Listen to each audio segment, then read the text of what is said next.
Assalamualaikum warahmatullahi wabarakatuh. Kami dari kelompok C2 akan mempresentasikan mengenai biofarmasi sediaan obat rektal. Kami dari kelompok C2, FM18C, beranggotakan Arianti Salsabila, Elis Herlina, Mia Nur Aini, Naufal Mulyashar, dan Safia Nur Maharani. Di sini ada definisi rektal. Apa itu rektal? Rektal adalah bagian akhir dari saluran cerna yang terdiri atas dua bagian superior yang cembung dan inferior yang cekung. Bagian valvinal melebar, membentuk ampula rekti yang berfungsi untuk menampung feses. Di sini ada anatomi dan fisiologi dari rektal. Panjang total rektal pada orang dewasa yaitu 15-19 cm. 12-14 cm bagian pelvinal dan 5-6 bagian perineal. Anus sebagai bagian akhir rektal didukung oleh otot gelang yang disebut dengan musculus sphincterani di bagian dalam dan luar. Kemudian persyaratan rektal terdiri dari hemoroides bagian atas dan hemoroides bagian luar dan syaraf anus. Selanjutnya ada tujuan pemberian obat melalui rektal. Ada dua tujuan pemberian obat melalui rektal. Yang pertama lokal, diberikan kepada penderita dengan keadaan wasir, radang rektal, dan konstipasi. Yang kedua ada sistemik, yaitu diberikan kepada penderita keadaan muntah atau gangguan saluran cerna, zat aktif yang rusak oleh kondisi lambung atau usus, penderita menolak untuk minum obat, dan rusak pelintasan ke hati. Bentuk sediaan obat melalui rektum ada 3. Yang pertama padat, yang kedua cairan, dan yang ketiga kapsul rektum. Vaskularisasi di rektum dapat terjadi dengan 3 cara. Yang pertama lewat pembuluh darah secara langsung, yang kedua lewat pembuluh darah getah bening, dan yang ketiga lewat pembuluh darah secara tidak langsung. Keuntungan dan kerugian penggunaan obat rektal.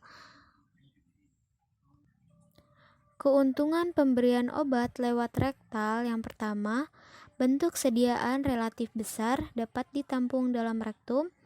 Kedua, rute rektal aman dan nyaman bagi pasien usia lanjut dan muda. Ketiga, pengenceran obat diminimalkan karena volume cairan residu rendah. Keempat, adjuvans absorpsi memiliki efek lebih jelas daripada di saluran pencernaan bagian atas. Kelima, enzim degradatif dalam lumen rektal berada pada konsentrasi yang relatif rendah. Yang keenam, eliminasi lintas pertama atau first pass elimination obat oleh hati dihindari sebagian. Dan yang terakhir, rute rektal sering digunakan ketika pemberian bentuk sediaan melalui mulut tidak sesuai, misalnya dengan adanya mual dan muntah pada pasien tidak sadar jika menderita penyakit pencernaan bagian atas yang dapat mempengaruhi absorpsi obat, atau jika rasa obat tidak menyenangkan, atau labil atau asam. Adapun kerugian obat yang diberikan melalui rektal, yaitu yang pertama, awal aktivitas terapi obat atau onset lebih lambat dibanding dengan cara pemberian lain. Yang kedua, jumlah zat aktif atau bioavailabilitas yang diserap relatif lebih kecil dibanding dengan cara pemberian lain.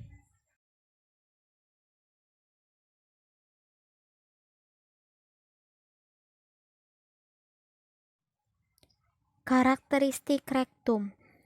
Yang pertama, pH mirip pH usus besar 7,2 sampai 7,4. Yang kedua, umumnya rektum kosong kecuali pada saat defekasi. Yang ketiga, adanya feses di luar saat defekasi kadang-kadang tidak dapat diabaikan atau sebaiknya dihilangkan dulu. Yang keempat, bagian ampula rekti mengandung air dan senyawa kental sejenis musin.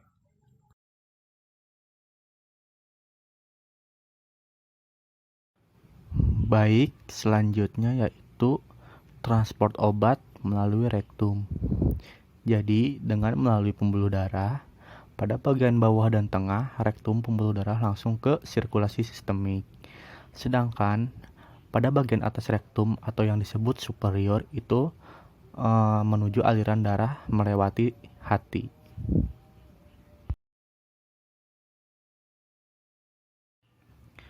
Selanjutnya yaitu mekanisme kerja supositoria. Dibagi menjadi dua, ada efek lokal dan efek sistemik.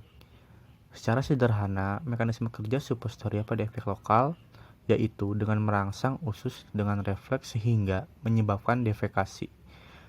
Kemudian pada sistemik yaitu mengandung senyawa yang dapat diabsorpsi dan berefek pada organ lain selain rektum.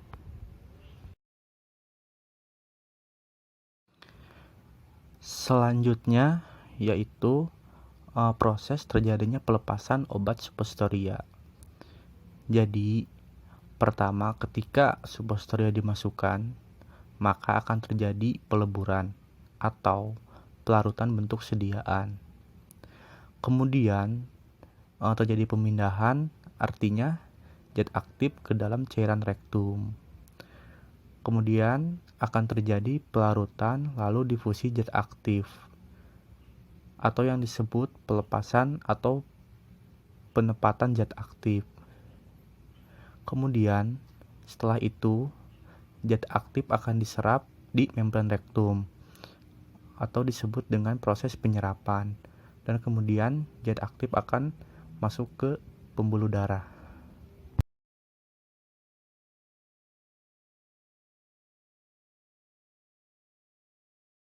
Biofarmasi sediaan supositoria. Yang pertama, penghancuran sediaan. Yang kedua, transfer atau perpindahan zat aktif. Yang ketiga, pelarutan zat aktif. Yang keempat, difusi zat aktif. Dan yang terakhir, absorpsi. Proses penghancuran sediaan.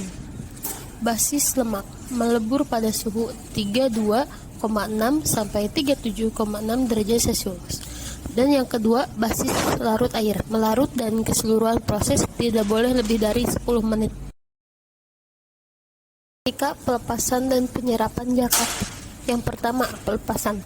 Faktor yang mempengaruhi pelepasan yaitu penghancuran sediaan dan transfer zat aktif ke dalam cairan rektum. Yang kedua, penyerapan atau absorpsi. Faktor yang mempengaruhi penyerapan, yang pertama, kedudukan supositoria setelah pemakaian, waktu serap supositoria dalam rektum, pH cairan rektum, dan konsentrasi darah. Evaluasi biofarmasetika diuji in vitro. Yang pertama ada jarak suhu lebur basis, yang kedua kecepatan pelelehan basis, yang ketiga kecepatan pelarutan basis, yang keempat viskositas basis, dan yang terakhir disolusi. Uji ketersediaan hayati. Absolut yaitu mengukur kadar obat dalam darah dari pemberian melalui rektal dibandingkan dengan penggunaan melalui intravena. Yang kedua ada relatif yaitu membandingkan ketersediaan hayati dengan bentuk sediaan lain dengan rute yang sama atau berbeda. Baik, selanjutnya di waktu pemberian obat, yaitu waktu pemberian obat melalui rektum yang tepat ialah post defecatio agar obat tidak cepat dikeluarkan sebelum absorpsi. Di slide terakhir yaitu ada kesimpulan. Yang pertama yaitu pemberian obat rektal memiliki dua mekanisme kerja, lokal dan sistemik. Yang kedua, panjang total rektal pada orang dewasa 15-19 cm, 12-14 cm bagian valvinal, dan 5-6 bagian perineal. Yang ketiga, bentuk sediaan obat rektal, padat, cairan, dan kapsul rektum. Yang terakhir, yaitu waktu pemberian obat yang tepat saat post defecatio agar obat tidak cepat dikeluarkan sebelum absorpsi.